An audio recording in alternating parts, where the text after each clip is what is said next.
السلام علیکم ناظرین، ہدف ٹی وی میں آپ سب لوگوں کو خوش آمدید۔ سال نو شروع ہونے سے قبل پولیس نے مساجد سے اعلانات شروع کر دیے۔ آج کی اس ویڈیو میں ہم آپ کو بتائیں گے کہ پولیس نے آخر اعلانات کیوں کیے اور نئے سال کی آمد میں ایسا کیا ہونے والا ہے۔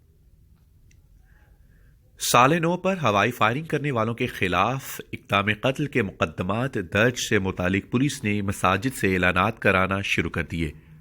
ایڈیشنل آئی جی کراچی غلام نبی میمن نے عہدہ سنبھالنے کے بعد اپنے دوسرے بڑے فیصلے کا اعلان کرتے ہوئے سال نو پر ہوائی فائرنگ کرنے والوں کے خلاف اقدام قتل کے مقدمات درج کرنے کا کہا تھا۔ پولیس نے ایڈیشنل آئی جی کراچی کے سخت احکامات کے بعد ہب ریورڈ پر مساجد سے اعلان کرانا شروع کر دیے۔ پولیس نے مساجد سے کیے گئے اعلان میں کہا کہ ہوائی فائرنگ کرنے والے خلاف اقدام قتل کا مقدمہ ہوگا اور فائرنگ کرنے والے شخص کی اطلاع 15 پولیس کو